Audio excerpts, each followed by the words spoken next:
প্রতিদিন যখন এই মানুষটা বাসায় ফিরত, সামনের দরজায় অ্যালকোহল স্প্রে করত, তারপর সূর্যের শেষ রশ্মি মিলিয়ে যাওয়ার আগে দরজা আর জানালাগুলো 6 সেন্টিমিটার মোটা স্টিল প্লেটে বন্ধ করে দিত। তবুও শান্তিতে নিঃশ্বাস নিতে পারত না। প্রতিদিন রাতে বাথটাবে বন্দুক আর টমিকে নিয়ে ঘুমাতো। ওটাই ছিল একমাত্র জায়গা যেখানে সামান্য হলেও নিরাপত্তা অনুভব হতো। বাইরের পৃথিবী পুরোপুরি ভাইরাসে ধ্বংস হয়ে গেছে। মানুষ আর প্রাণী সব বদলে গেছে। সবাই এমন দানবে পরিণত হয়েছে যারা সূর্যের আলোকে ভয় পায় এবং বেঁচে থাকা মানুষদের গিলে ফেলেছে। কিন্তু এই মানুষটা এখনো বেঁচে আছে, কয়েকজন সৌভাগ্যবান মানুষের একজন, যার শরীরে ইমিউনিটি আছে। তার সবসময় বিশ্বাস ছিল সে একা নয়। তাই প্রতিদিন টমিকে নিয়ে শহরের রাস্তায় বের হতো যদি আর কোনো বেঁচে থাকা মানুষ পাওয়া যায়। কিন্তু প্রতিবারই শুধু ফাঁকা রাস্তায় মিলত। জীবনের কোনো চিহ্ন নেই, শুধু সে আর রাতের অন্ধকারে ঘুরে বেড়ানো দানবগুলো। কখনো কখনো সে ম্যানিকিনদের সঙ্গে কথা বলতো, পাগলামির জন্য নয়, বরং ভয়ঙ্কর নীরবতা তার নিঃশ্বাস রোধ করে দিত। তার নাম রবার্ট নেভ। সে একজন বায়োলজিস্ট, নিজের রক্ত ব্যবহার করে ভাইরাসের ভ্যাকসিন বানানোর চেষ্টা করছে। আজকের এক্সপেরিমেন্টে বড় সাফল্য মিলল। একটি সংক্রমিত ইঁদুর আবার স্বাভাবিক হয়ে গেল। এতে সে খুশি হয়ে গেল এবং সঙ্গে সঙ্গে পরের ধাপে যাওয়ার সিদ্ধান্ত নিল।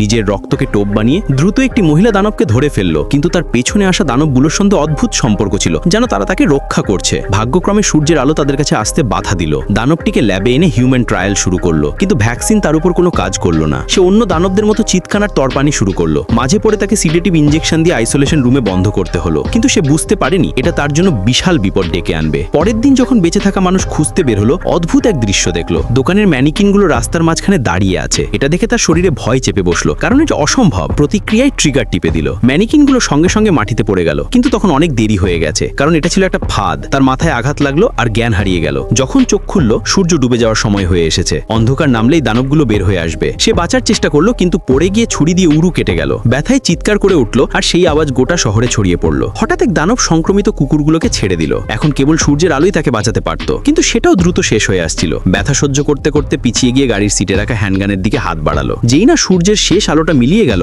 সংক্রমিত কুকুরগুলো তার উপর ঝাঁপিয়ে পড়ল। তখনই টমি সামনে এসে দাঁড়ালো। সে তাড়াতাড়ি বন্দুক তুলে সবগুলি খরচ করে ফেললো। সব সংক্রমিত কুকুর মারা গেল, কিন্তু টমিকে কামড়ে দিয়ে ফেলেছিল। এখন সে যে কোনো সময় বদলে যেতে পারে। তাকে ঘরে এনে ভ্যাকসিন ইনজেকশন দেওয়া হলো, কিন্তু তখন অনেক দেরি হয়ে গেছে। এখন তাকে নিতে হবে এক ভীষণ কঠিন সিদ্ধান্ত।